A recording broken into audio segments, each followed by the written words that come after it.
जय हिंद प्यारे साथी। तो कैसे आप सभी लोग, स्वागत करते हैं आप सभी को हमारे इस छोटे से यूट्यूब प्लेटफॉर्म में। मैं राजेश कुमार आप सभी को फिर से एक नए वीडियो में हार्दिक स्वागत करता हूं। आपको पता है कि हम लोग पढ़ रहे थे रिप्रोडक्शन के बारे में, जहां तक हमने एसेक्सुअल रिप्रोडक्शन को पढ़ने वाले हैं। आज सेक्सुअल रिप्रोडक्शन के बारे में हमने पिछले लेक्चर में कंटेंट कर लिया था। आज बात होगी एसेक्सुअल रिप्रोडक्शन के बारे में। तो चलिए आइए स्टार्ट करते हैं बिना देर की कि आखिर एसेक्सुअल रिप्रोडक्शन क्या होती है। ये रहा एसेक्सुअल रिप्रोडक्शन के बारे में, जिसे आज हम लोग कंटेंट करने वाले हैं। आपको इसके पहले बता दिया गया था कि रिप्रोडक्शन क्या होती है, रिप्रोडक्शन कितने प्रकार के होते हैं, और उसमें हमने बात किया था पार्ट 1 में सेक्सुअल रिप्रोडक्शन के बारे में। आज बात करेंगे एसेक्सुअल रिप्रोडक्शन के बारे में। एसेक्सुअल रिप्रोडक्शन थोड़ा सा ऊपर क्या है कि दिख नहीं रहा होगा, मैं थोड़ा सा नीचे कर देता हूँ, ध्यान दीजिएगा। एसेक्सुअल रिप्रोडक्शन का बात बताए तो एसेक्सुअल रिप्रोडक्शन को हिंदी में बोला जाता है अलैंगिक जनन। अलैंगिक जनन का मतलब क्या होता है कि जनन की वह विधि होती है जिसमें नर या मादा दोनों में से कोई एक जनक की आवश्यकता होती है। इसके पहले आपको लैंगिक जनन में क्या बताया गया था कि जनन की वह विधि जिसमें क्या होती है कि नर तथा मादा दोनों जनक की आवश्यकता होती है, उसे वैसे जनन की प्रक्रिया को क्या कहा जाता है, तो लैंगिक जनन कहा जाता है। लेकिन यहाँ पे हम लोग कंटेंट कर रहे हैं अलैंगिक जनन की प्रक्रिया, तो क्या हो जाएगी, जनन की वह विधि जिनमें क्या होती है कि मेल या फीमेल दोनों में से केवल एक की आवश्यकता होती है। तो इस प्रकार के जनन की प्रक्रिया को क्या कहा जाता है, अलैंगिक जनन की प्रक्रिया बोला जाता है। ठीक है, अब ध्यान दीजिएगा, इसमें बड़ी बात होती है। इसमें क्या कि अलैंगिक जनन की प्रक्रिया में न तो युग्मक का निर्माण होता है और ना ही निषेचन की क्रिया होती है। अब क्या होती है, इसके पहले आपको बताया गया था लैंगिक जनन में क्या होते हैं कि मेल मेल गैमेट्स यानी कि नर युग्मक का निर्माण करते थे, और ह्यूमन में उसे पैसिफिक रूप से शुक्राणु बोला जाता था। उसी प्रकार से फीमेल फीमेल गैमेट्स का निर्माण करती थी, जिसको ह्यूमन में मुख्य रूप से क्या बोला जाता था, तो ओवम बोला जाता था, अंडाणु बोला जाता था। ठीक है, लेकिन अब बात बताए, ये जो अलैंगिक जनन होता है, अलैंगिक जनन में तो केवल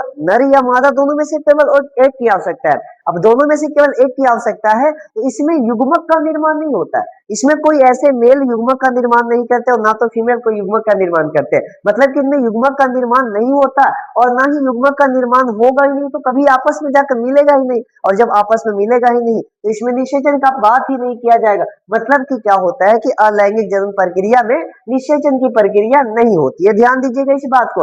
अगली बात है, अलैंगिक जनन की प्रक्रिया की बात बताया जाए तो लैंगिक जनन के अपेक्षा काफी आसान होता है। आपको बताया गया था कि लैंगिक जनन जो होती है अलैंगिक के अपेक्षा क्या होती है, ज्यादा मतलब कि कठिन होता है। इस कारण क्योंकि लैंगिक जनन में जो नए संतानों की उत्पत्ति होता है, उसे उत्पन्न होने में काफी ज्यादा समय लग जाते हैं और उसमें काफी ज्यादा प्रोसेस होता है। कहीं ना कहीं मेल फीमेल दोनों की आवश्यकता है, स्पर्म और ओवम दोनों का मिलना है, फर्टिलाइजेशन होना है, बहुत सारी प्रक्रिया हो जाती थी। लेकिन अलैंगिक जनन में तो क्या है कि इसमें तो नर और मादा दोनों की आवश्यकता है नहीं, दोनों में से केवल एक भाग लिए और एक भाग लेकर के नए संतान की उत्पत्ति की है। मतलब कि समझना है, जो अलैंगिक जनन है लैंगिक जनन की अपेक्षा काफी ज्यादा आसान होता है। ध्यान दीजिएगा, सेक्सुअल रिप्रोडक्शन की अपेक्षा काफी आसान होता है, क्योंकि इसमें काफी कम समय लगते हैं नए संतान की उत्पत्ति करने में। ठीक है, इस जनन के दौरान निर्माण होने वाले संतति, संतति का मतलब नए संतान, ऐसे अभी के लिए समझ सकते हैं, नए संतति मतलब कि नए जो जीव का निर्माण होगा उन्हें संतति बोला जाता है। तो नए संतति को क्लोन कहा जाता है। अब ये बात कौन सी बात है भाई, तो क्लोन क्या होता है कि आपको अभी अलैंगिक जनन की प्रक्रिया में पढ़ने के लिए मिलेगा। ठीक है, लैंगिक जनन में क्या होता है कि लैंगिक जनन में ऐसा नहीं होता है कि जैसे जनक है, जैसे कि माता पिता से नए जो संतान बने, तो जो नए संतान होते हैं वैसे माता पिता के जैसे D2 एक जैसा नहीं होते। लेकिन अलैंगिक जनन में क्या होता है कि अलैंगिक जनन में कि तो केवल एक नर या तो मादा दोनों में से कोई एक ही भाग ले रहे हैं, तो केवल नर से नया जनन मतलब कि नया संतति का निर्माण हो रहा है, तो वो तो बिल्कुल अपने पेरेंट के जैसा होगा। तो ध्यान दीजिएगा, अलैंगिक जनन में क्या होता है कि जो नए संतान की उत्पत्ति होती है, या तो नए संतति बोल सकते हैं, जो नए संतति की उत्पत्ति होती है वो बिल्कुल अपने जनक, अपने पिताजी के या तो अपने माता जी का या तो अपने बोल सकते हैं जनक के समान होते हैं, अपने पेरेंट के समान होते हैं। इसी कारण से इस जनन में जो निर्माण होते हैं संतति, उन्हें क्या कहा जाता है, क्लोन कहा जाता है। और क्लोन का मतलब होता है सिमिलर। सिमिलर मतलब सिमिलर किसके जैसा, तो पेरेंट के जैसा।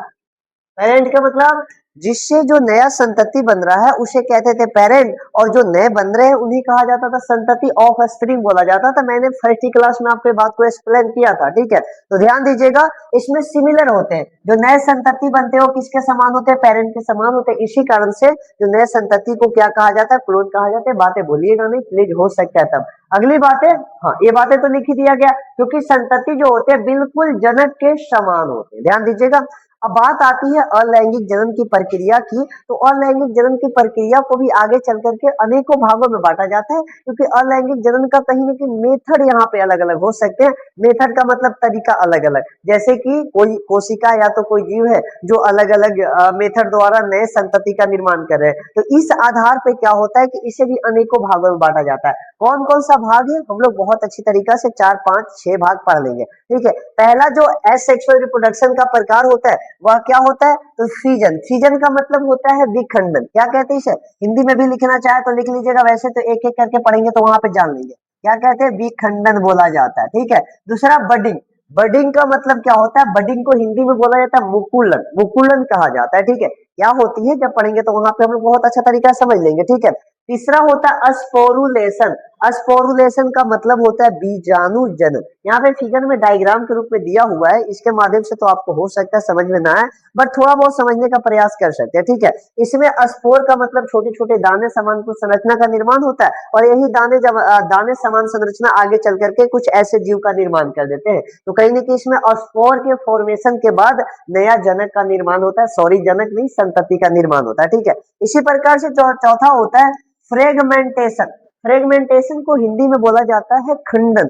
खंडन विधि द्वारा भी कहीं ना कहीं अलैंगिक जनन की प्रक्रिया होती है, तो इसे भी हम लोग कवर कर लेंगे। और पांचवा होता है रीजेनरेशन। रीजेनरेशन में क्या होता है कि इसे हम लोग पढ़ेंगे तो कंटेंट करेंगे, और इसे हिंदी में बोला जाता है पुनः जनन। इसमें क्या होती है बता दिया जा रहा है। इसमें क्या होता है कि जैसे जैसे इतना भी मतलब कि इसमें रीजनरेशन का मतलब जैसे जैसे उसके मतलब कि कोई कोशिका कोशिका का सेल टूट रहा है और नए नए सेल क्या कर रहे हैं कि नए नए जीव का निर्माण कर रहे हैं, मतलब कि पुनः जनन होते जाता है बार बार। इसमें जो जीव पाए जाते हैं वो अमर होते हैं, कभी मरते ही नहीं। समझ में आया? तो ये सब बात जब इस पार्ट को पढ़ेंगे रीजनरेशन को, तो वहां पे कवर कर लिया जाएगा। एक लास्ट वन है जिसे कहते हैं वेजिटेटिव प्रोपागेशन। वेजिटेटिव प्रोपागेशन का मतलब होता है कायिक प्रवर्धन।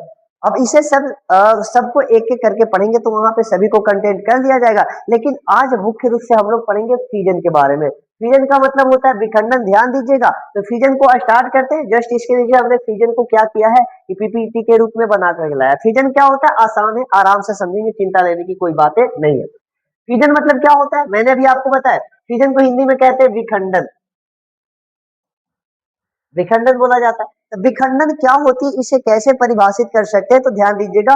विखंडन अलैंगिक जनन की वह विधि होती है या वह प्रक्रिया होती है जिसमें एक कोशिका, या तो कह सकते हैं कि एक जीव, क्योंकि आपको बहुत पहले भी बता दिया गया है कि यहाँ पे बहुत सारे ऐसे जीव हैं जो एकल कोशिकीय है, तो उसे एक कोशिका कह दीजिए या तो जीव कह दीजिए, बात तो बरोबर है। यानी कि यह अलैंगिक जनन की वह विधि होती है जिसमें कोशिका या जीव बट करके दो या दो से अधिक भागों में बट जाते हैं, और बटने के बाद जो नया भाग बनता है ना, वो सभी भाग नए जीव का निर्माण करते हैं, और बिल्कुल जनक के समान। तो क्या लिखा हुआ, अलैंगिक जनन की वह विधि जिसमें एक कोशिका, कोशिका को हम लोग जीव भी कह सकते हैं क्योंकि वही आगे चल करके जीव का निर्माण करती है। तो कोशिका या जीव दो या दो से अधिक भागों में बट जाती है, और प्रत्येक बटा हुआ भाग नए जीव का निर्माण करता है। ध्यान दीजिएगा। अब ध्यान दीजिएगा कि इसमें जो एक कोशिका होती है, जीव होती है, या तो दो भागों में बटेगी या तो दो से ज्यादा भागों में बटेगी। यदि दो भागों में बटती है तो इस आधार पर इसे भी दो भागों में बांटा जाता है। यदि दो भागों में बटेगी तो इसे कहा जाता है बाइनरी फिजन। बाइनरी फिजन में क्या होता है, आप लोग डिफिनेशन खुद से कर सकते हैं कि अलैंगिक जनन की वह प्रक्रिया जिसमें क्या होते हैं, कोशिका या जीव दो बराबर भागों में बट जाते हैं। ध्यान दीजिएगा, जो एक कोशिका होती है वो दो भागों में तो बटेगी लेकिन बराबर भागों में, ये बिल्कुल इसके समान है। मान लिया जाए वह ये जो मैंने एक बात लिया है, यहाँ पे दो है, दो पार्ट से, एक कोशिका से दो कोशिका बने हैं, ठीक है। तो दो कोशिका बने हैं तो इसका आकार 1 मीटर है, तो इसका भी आकार भी 1 मीटर होगा। मतलब समझने वाली बात है कि दोनों एक बराबर भाग में बांटते हैं, ठीक है। तो ध्यान दीजिएगा, डिफिनेशन कैसे करेंगे। बाइनरी फिजन, बाइनरी फिजन का मतलब होता है द्विविखंडन। हिंदी में क्या कहते हैं इसे, इसे कहा जाता है द्विविखंडन। इसे हिंदी में कहा जाता है द्विविखंडन। द्विविखंडन। अब द्विविखंडन को आप लोग तो कर लीजिएगा डिफिनेशन। विखंडन यानी कि विखंडन की वह प्रक्रिया जिसमें क्या होते हैं, एक कोशिका या एक जीव दो बराबर भागों में बट जाते हैं, उस प्रक्रिया को क्या कहा जाता है, द्विविखंडन कहा जाता है। अब बात आती है कि ऐसे कौन कौन से जीव हैं जिनमें द्विविखंडन पाया जाता है, मतलब कि उनकी कोशिकाओं में द्विविखंडन होता है, एक कोशिका से दो कोशिका बन पाते हैं। तो ध्यान दीजिएगा, एग्जाम्पल याद रख लीजिएगा, कहीं ना कहीं आपने नाम सुना होगा अमीबा के बारे में। ये जो स्ट्रक्चर छपवाया गया है, ये बताया गया है, ये अमीबा के बारे में है, ठीक है। अमीबा हो गया, पैरामीशियम हो गया, यूग्लिना हो गए, ये सब जो जीव होते हैं इनमें द्विविखंडन होती है। द्विविखंडन का मतलब इनका जो कोशिका होता है दो बराबर भागों में बट जाती है और प्रत्येक बटा हुआ भाग पुनः अपने ही जनक के समान नए जीव का निर्माण कर देता है। तो कहीं ना कहीं ये भी जनन है, लेकिन कैसे, तो अलैंगिक जनन है। और किस प्रकार का, तो बाइनरी फिजन मतलब कि द्विविखंडन। और जब दो से अधिक भागों में बट जाती है तो उसे कहा जाता है मल्टीपल फिजन। मल्टीपल फिजन को हिंदी में कहा जाता है बहुविखंडन। क्या कहते हैं इसे, इसे कहा जाता है बहुविखंडन कहा जाता है। बहुविखंडन को कैसे डिफाइन कर पाएंगे, तो सिंपल है, बहुविखंडन विखंडन की वह विधि होती है या वह प्रक्रिया होती है जिनमें एक कोशिका या जीव दो से अधिक भागों में बट जाते हैं, तो इस विधि को ही क्या कहा जाता है, बहुविखंडन कहा जाता है। और आप तो जानते हो प्रत्येक बटा हुआ भाग क्या करेंगे, नया जीव का निर्माण कर लेंगे। अब बात आती है कि ऐसे कौन कौन से जीव हैं जिनमें बहुविखंडन की प्रक्रिया पाई जाती है, तो ज्यादा नहीं, दो तीन याद रख लेना। एग्जाम्पल के रूप में मैंने दो लाया। एक प्लाज्मोडियम, प्लाज्मोडियम एक जीव होता है जिसमें क्या होती है कि बहुविखंडन होता है। उनके कोशिका जो होते हैं बहुत अनेकों भागों में बढ़ जाते हैं, दो से ज्यादा भागों में बढ़ जाते हैं और बटा हुआ प्रत्येक भाग नए कोशिका का निर्माण करता है। इसी प्रकार से बैक्टीरिया, बैक्टीरिया का मतलब होता है जीवाणु। कहीं ना कहीं आपने सुना होगा जीवाणु के बारे में। जीवाणु भी ऐसी कोशिका होती है जिनका शरीर जो होता है दो से अनेक भागों में बढ़ जाता है और प्रत्येक बटा हुआ भाग नए उसी के जैसा समान जीव का निर्माण कर देता है। तो ये था अलैंगिक जन्म प्रक्रिया, जिसमें सबसे पहला प्रकार हमने कंटेंट किया है फिजन के बारे में। बाकी बडिंग बच गया है, स्पोरुलेशन बचा है, फ्रेगमेंटेशन बचा है, रीजनरेशन बचा है और वेजिटेटिव प्रोपागेशन पर बचा है। तो इन सभी को आने वाले लेक्चर में हम लोग कवर कर लेंगे। तो बस आज के लिए इतना ही छोड़ते हैं, बाकी जो भी डाउट होता है आप आराम से पूछ सकते हैं। तो फिर मिलते हैं ऐसे मजेदार नेक्स्ट वीडियो में। तो आज के लिए सभी को धन्यवाद।